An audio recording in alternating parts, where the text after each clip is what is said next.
ہمارے ہم وطن بھی ہمدردی کی اصل سے بے خبر نہیں ہیں۔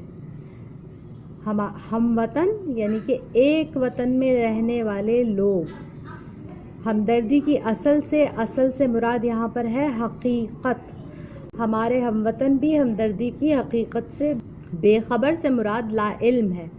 ہمارے ہم وطن بھی ہمدردی کی حقیقت سے لا علم نہیں ہیں، ہمدردی کی اصل سے بے خبر نہیں ہیں۔ کنویں بنوانے، پیاؤ بٹھانی، سبیل لگانی، محتاجوں کی خبر لینی، بیواؤں کی مدد کرنی، بیاہ شادیوں میں شریک ہو کر ایک دوسرے کے کام بٹوانا، بیمار کی عیادت، میت کی تعزیت اور اس طرح اور بہت سی باتیں ہمارے ملک میں بھی پائی جاتی ہیں۔ بعض اوقات یہ قدرتی خصلت جس کا نام ہمدردی ہے، مشق اور تعلیم سے تمام قوم میں پھیل جاتی ہے اور اس کا اثر کسی قدر تیز ہو جاتا ہے۔ یہاں پر کچھ الفاظ کی وضاحت کرنا ضروری ہے، جیسا کہ آپ نے یہاں پر پڑھا کنویں بنوانے، تو کنویں بنوانا بہت ثواب کا اور نیکی کا کام ہے۔ جب ایک کنواں بنوایا جاتا ہے تو اس سے ہزاروں لوگ سالوں تک پانی پیتے رہتے ہیں، پانی ہی کے اوپر انسان کی زندگی کا دار و مدار ہے۔ تو جب انسانوں کو پانی پہنچتا ہے تو کنواں کھدوانا بذات خود ایک بہت نیکی کا کام ہے، تو یہاں پر ہمدردی کے ضمن میں اس کو بھی لیا گیا ہے۔ پیاؤ بٹھانی ہوتی ہے جانوروں کے پانی پینے کی جگہ۔ جس طرح انسان اپنی بستیوں میں اپنا ایک دوسرے ہم جنسوں کا یعنی کہ دوسرے انسانوں کا خیال رکھتے ہیں، اسی طرح جانوروں کا بھی خیال رکھنا چاہیے انسانوں کو، کیونکہ انسان کو تو اللہ تعالیٰ نے ساری عقل دی ہے نا، جانوروں کو تو عقل کا کچھ حصہ دیا ہے، لیکن انسان تو اشرف المخلوقات ہے۔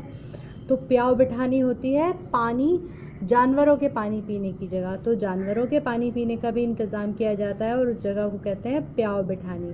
سبیل لگانی، سبیل تو ہم سب کو پتہ ہے کیا ہوتا ہے، سبیل بھی لوگوں کے پانی پینے ہی کی ایک جگہ کو کہا جاتا ہے۔ محتاجوں کی خبر لینی، جو لوگ ہمارے ارد گرد ہمارے آس پاس محتاج ہیں، غریب ہیں، کوئی معذور ہے، کوئی بیمار ہے، کسی کے پاس کوئی کمانے والا نہیں ہے، کوئی ذہنی طور پر پسماندہ ہے، ان کی خبر گیری کرنی، ان کا خیال رکھنا اور یہ دھیان رکھنا کہ ان کو کسی چیز کی ضرورت تو نہیں ہے، انہیں کوئی دکھ تکلیف پریشانی تو نہیں ہے، انہیں بیماری تو نہیں ہے، یہ بھی ہمدردی کے زمرے میں آتا ہے۔ اس کے بعد ہے بیواؤں کی مدد کرنا۔ بیوہ کون ہوتی ہیں؟ بیوہ وہ خاتون ہوتی ہیں جن کے شوہر دنیا سے وفات پا کر گزر چکے ہوتے ہیں، تو بیواؤں کی مدد کرنا اور بیواؤں کا خیال رکھنا بھی ہمدردی کے ضمن میں آتا ہے۔ بیاہ شادیوں میں شریک ہو کر ایک دوسرے کا کام بٹوانا۔ بیاہ شادیوں میں شریک ہونے سے مراد ہے کہ جب ہمارے ہاں خاص طور پر ہمارے مشرقی ماحول میں جب شادی بیاہ ہوتی ہے تو وہ لوگوں کے مل بیٹھنے کا موقع ہوتا ہے، اس پر لوگوں کو پیسے کی بھی ضرورت ہوتی ہے اور کام کاج میں بھی مدد کی ضرورت ہوتی ہے، تو اس موقع پر بھی ایک دوسرے کے کام آنا ہمدردی کے زمرے میں آتا ہے۔ اگر کوئی بیمار ہے تو اس کی خبر گیری کریں آپ، یعنی کہ عیادت کریں۔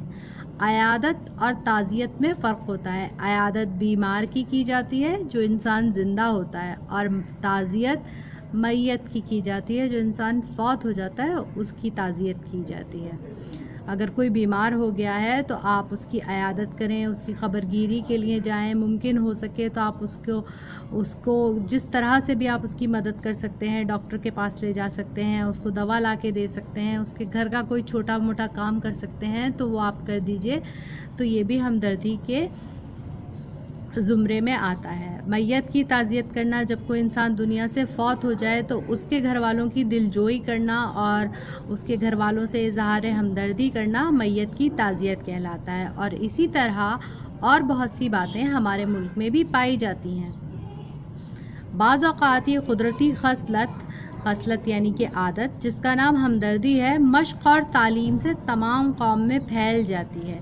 یہ بہت اہم جملہ ہے۔ مشق اور تعلیم سے تمام قوم میں پھیل جانے سے مراد یہ ہے کہ قدرت نے ہمدردی تو انسان کے اندر پیدائشی طور پر رکھی ہے، ہمدردی کا جذبہ، لیکن اگر انسانوں کی اچھی تربیت کی جائے، انسانوں کی اچھی تربیت اور انسانوں کی اچھی رہنمائی کی جائے تو ہمدردی کا جذبہ پوری قوم میں پھیل جاتا ہے، اور جو قومیں تمام کی تمام لوگ جس قوم کا ہر فرد ہمدرد ہو جاتا ہے وہ بہت تیزی سے دنیا میں ترقی کرتی ہے اور بہت آسودہ زندگی گزارتی ہے اور اپنے ملک کے لیے بہت فائدہ مند ہو جاتی ہے۔